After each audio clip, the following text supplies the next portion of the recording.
క్యాన్సర్ను జయించాలంటే మందులతో పాటు మనోధైర్యం అవసరమన్నారు బసవతారకం ఆసుపత్రి చైర్మన్ బాలకృష్ణ. బంజారాహిల్స్లోని బసవతారకం ఆసుపత్రిలో పీడియాట్రిక్ వార్డు, పీడియాట్రిక్ ఐసీయూను ఆయన ప్రారంభించారు. ఫండ్స్ రైజ్ చేస్తూ చిన్నారుల ఆరోగ్యం కోసం ఖర్చు చేయడం తృప్తినిస్తుందన్నారు బాలకృష్ణ. ఆంధ్రాలోని తుళ్లూరులో కూడా క్యాన్సర్ ఆసుపత్రి సేవలు విస్తరిస్తున్నట్లు ప్రకటించారు. ఈ సందర్భంగా సంగీత దర్శకుడు తమన్తో తనకున్న అనుబంధాన్ని పంచుకున్నారు బాలకృష్ణ. ఒక తల్లి కడుపున పుట్టకపోయినా తమన్ తనకు తమ్ముడితో సమానమని చెప్పారు.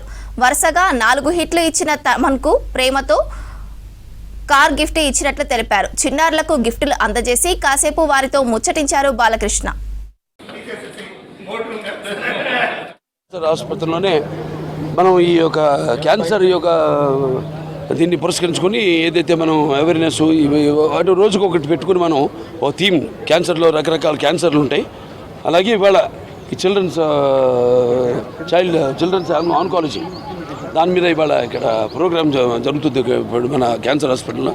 అక్కడ మన విజయవాడలో కూడా ఎన్టీఆర్ ట్రస్ట్ ఏదైతే ఉందో అక్కడ కాన్సర్ట్ కూడా ఇవాళ సాయంత్రం జరుగుతుంది. దానికి ఇప్పుడు నేను తమన్ గారు వెళ్తున్నాం అక్కడికి. ఈ సినిమాలు వరుసగా తమన్ గారు మా కాంబినేషన్లో, తమ్ముడు నందమూరి తమన్ కాంబినేషన్లో ఇవాళ 4 హిట్లు వరుసగా, అంటే అఖండ,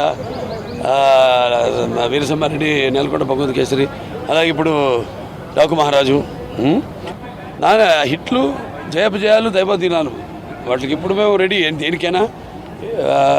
భగవంతుడు ఇప్పుడు ఏంటంటే పాపం మేమంతా ఒక సినిమా చేసి దాని యొక్క ఫలితం కోసం ఎదురు చూస్తున్నప్పుడు ఎలా ఉంటుందో, జనం ఎలా రిసీవ్ చేసుకుంటారో అన్న ఒక టెన్షన్తో ఎదురు చూస్తున్నప్పుడు ఇటువంటి ఘన విజయాలు, మామూలు విజయాలు కాదు, చరిత్రలోనే మన తెలుగు చలనచిత్ర చరిత్ర, పరిశ్రమ చరిత్రలోనే శాశ్వతంగా మిగిలిపోయే సినిమాలు వరుసగా 4. సరే, మిగతా అంతా డైరెక్టర్స్ అందరూ కూడా నా కృతజ్ఞతలు తెలియజేసుకుంటున్నాను.